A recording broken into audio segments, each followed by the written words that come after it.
this first. How does the Detroit Housing Commission's leader explain agency failures? By Aaron Mondry, May 15, 2023. We have to do a whole lot better, CEO Sandra Henriquez says.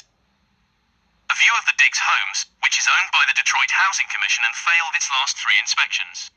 Photo credit, Nick Hagen. This article is part of the Low Rent Trap, a series about the city's largest provider of affordable housing. Multiple developments owned and controlled by the Detroit Housing Commission, DHC, have been failing property inspections since at least 2019. An investigation by Outlier Media uncovered the scope of these conditions, which could mean tenants in hundreds of DHC apartments and homes are being forced to endure issues like flooded basements, no hot or running water, broken windows and roaches and mice. The mandate to inspect properties every year comes from the U.S. Department of Housing and Urban Development, HUD, which also provides funding to the DHC. An appointed and local 5-member board oversees the finances and DHC staff.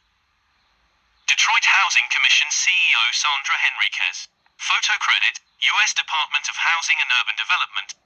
The person responsible for all of the DHC's biggest decisions is the CEO, Sandra Henriquez. Henriquez was hired in 2019 after a long career in public housing. She had previously served as administrator and CEO of the Boston Housing Authority and as assistant secretary for the Office of Public and Indian Housing for HUD under President Barack Obama. We spoke with Henriquez earlier this month about the poor inspection performance of DHC properties and related topics like the plan to add properties to the DHC's portfolio, funding struggles, management and much more. This article has been edited for length and clarity. Outlier Media. Let's start with inspections. A number of DHC properties receive failing scores. Editor's note. A failing score is 59 or below out of 100 points. Why have so many failed inspections since 2019? Sandra Henriquez. I would start by saying that we're aware of what the scores are and what they were. When those inspections get done, we look at emergency conditions on health and safety. Those then go back to the site and the site has to make sure they provide immediate correction generally within 24 to 48 hours. In the meantime, people are still going through required training on NSPIRE protocols, as well as other inspection protocols. It is our goal to inspect all of our units every year. In fact, we'll probably start out doing 2 inspections a year to get back into the routine of doing them, so that residents expect them as well. I would say we are building this organization, or rebuilding this organization, from the ground up. And by that I mean, whatever systems may have been in place before seem to not be existent or being followed. We want to make sure that we have put the right systems in place, do the right training for people, and make sure that they are held accountable for the work they perform. Inspections really are a hallmark of that. I believe that if the inspection protocols are followed and the work is performed, in a not too distant amount of time the quality of our units will continue to improve. It's something we just need to get better at. You did inspections in 2021 and they showed a lot of issues, with 13 of 15 properties failing. Did you take corrective action after those scores were returned? Yes, after each time those scores came back at each property, work orders were created, work was done, and those work orders were closed out. And each property manager and maintenance team had to confirm that the work got done. Have you gotten any metrics back since those 2021 inspections to indicate the work you've undertaken has made a difference in those scores? What are you anticipating for the 2023 scores? Editor's note. The last HUD-monitored inspections were conducted in 2019 and will be resuming this year. Well, let me go with the easier one. I think that the 2023 scores are going to be better. And the reason I think that is because, 1, we've done a number of capital improvements across the board in our public housing developments. Number 2, we've taken care of a number of issues, like tripping hazards and parking areas and sidewalks, that lowered the score in a number of locations. I also think that because we are and have been training people more and holding people better accountable, we will see the difference in improved accountability, productivity, and work being performed. So I do expect that those scores will be better. The Diggs homes are in particularly bad shape and have gotten failing scores for years. They got a 16 out of 100 on those 2021 inspections. What is the plan to fix up that property? One of the things we've been talking about since I came on board was how we get enough capital into the DHC to do the kind of wholesale upgrades we need at all of our properties. It is a multi-million-dollar operation. You're never going to catch up unless you get hundreds of millions of dollars of capital infusion. At some point, it all catches up to you and your portfolio starts to lose its ability to stay current with the needs of the property itself. Diggs is one of those, like all of our properties. I will tell you that Diggs was initially not well built. The ways in which it was constructed were inappropriate. So the task before us is to get enough cash into the property to fix it and to fix it well.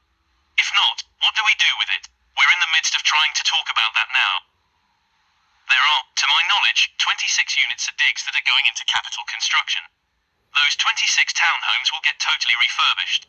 The team has been tasked with putting together what the plan is for inspecting all the units, figuring out what needs to happen in those units and moving that plan of action forward. What do you think the DHC's capital needs are? That's a good question. We're just finishing up a capital needs assessment.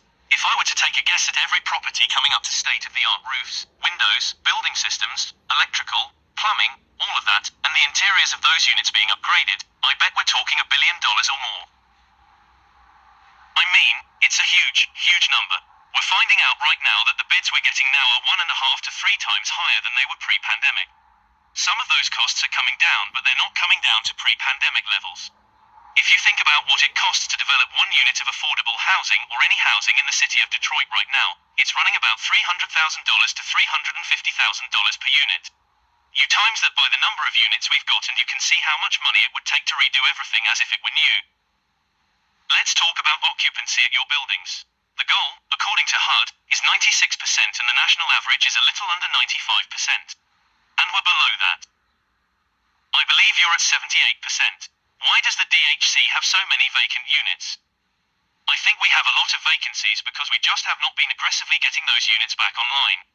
I think that's changed. I admit we have to do better. We have to do a whole lot better. We have to expect it from our privately managed properties because they too are not at 96%. We just bid out those contracts for the first time since before I started. But I'm not proposing to hold a private company to a standard that I'm not willing to hold us to. There's no excuse. A number of residents we talked to are also upset about the pace of work orders getting completed. Several people told us that repairs took months or didn't get resolved at all. How would you assess the DHC's property management? I should never hear about unfinished work because it's the manager's responsibility to resolve it as quickly and completely as possible. But I do know that when people have raised issues to me, I've made sure that they've gotten dealt with. Now, that's not how your system is supposed to work. But I'll take it in order to get people accommodated until somebody at a site figures out how not to have that happen by doing the work that needs to be done and being able to prove that the work has gotten done. The people you might have talked to haven't been knocking on our door. I mean, they probably thought they were doing the right thing. They are supposed to call the manager at their site. Our systems are lax in that regard. HUD's moving to a new inspection system called NSPIRE. We'll be implementing this new system on July 1st. That system requires a deeper level of accountability. Again, we need to do a whole lot better. You know, I'm not going to throw my staff under the bus. But we just need to make sure that we are doing what we're supposed to be doing the right way. And I can't sit here in front of you right now and say with 100% certainty that we've been doing all the right things and crossing all the T's and dotting the I's. I'm not going to say that. I want to talk about your plans for buying and rehabbing multifamily buildings. Editor's note. The city is looking to sell the DHC up to a dozen buildings as part of Mayor Mike Duggan's affordable housing plan. I know these are smaller properties, but do you feel like adding to your portfolio is the right thing to do considering some of the struggles you've had maintaining your current properties? I think the right thing for us to do is to create more affordability in the neighborhoods. Because if we don't do it, who will? I do agree that we haven't learned to crawl yet, so why would we try to run and add more to the portfolio? I do think by the time these units come on board and we get this all done, we will be at a point where our property management skills will have improved significantly. And it will make sense that these will just fold right into our portfolio. There has been no decision about how they're going to be managed yet. We haven't decided whether we'll do it or put them out to bid to be privately managed. But regardless, they will be managed at the standard we want. We want to bring on properties and manage them at the standard of 96% occupancy and at a 3% rent collection loss. Those are just good real estate practices that you would find in any deal. As an organization, we must start thinking of ourselves as a business, not a public housing business, but a real estate property management business. We are mission-driven, but if we can't run it like a business, we can't serve the mission. I want to give you an opportunity to talk about your time here at the DHC and what you consider your biggest accomplishments to be. What intrigued me about coming to Detroit was that when I was at HUD, this was the city I visited almost more than any other place. Probably 5 or 6 different times. New Orleans was a little bit more. At the time, HUD was the administrative receiver for those 2 agencies. Editor's note. HUD put the DHC into receivership in 2005 and managed it for a decade due to its rundown housing, poor accounting practices and chronic mismanagement. And part of what I had set my sights on doing was getting them out of administrative receivership, since New Orleans had been in for more than 20 years and I don't know how long it had been for DHC. But every time I came back here, it felt different in a good way. Like something was happening here. There was something going on in the city. So when I saw the ad for executive director, I was intrigued because the board was looking for someone to do development and be innovative. And I looked at some of the reports before coming and I went, oh, this is telling a different story than what I'm hearing. But I thought, it's a challenge. I'm probably a little too old and cranky to challenge these days, but I like a challenge and I thought everything we could do here would be reforming the organization. I will say that it has been much more difficult than I had thought it would be. I still think that we're on the right track. We're headed in the right direction. We're making decisions for the right reasons. I think that's really important. I do think that there is some resistance in the rank and file. But I think we're dealing with those issues. We're putting systems and policies and procedures in place where we're building that foundation. And we're really trying to get to a sense of urgency and immediacy. Do it well the first time, and follow up and follow through. It's all about customer service. I've given myself until the end of this calendar year. I want to see how much we can accomplish in the next 6 or 7 months moving forward. It won't all be pretty. It won't all be fixed. I think issues of financing and funding are always going to be a struggle. We won't have those nailed down, but will we have the fundamentals about property management and service delivery and customer service? I believe we will. Listen to the entire 90-minute conversation with Sandra Henriquez, 1 hour 37 minutes and 35 seconds. Sandra Henriquez, Detroit Housing Commission CEO, addresses agency failures, Outlier Media. Related stories. Answering the biggest questions about the Detroit Housing Commission. May 3, 2023. Floods, rats and no hot water.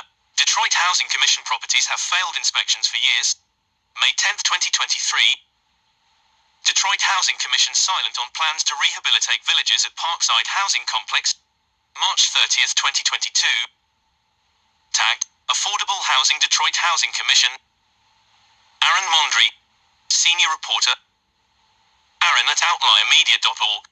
Aaron, he, him, believes in telling true stories about real people. He doesn't think there's anything better than a crisp fall afternoon at the Detroit Jazz Fest. More by Aaron Mondry.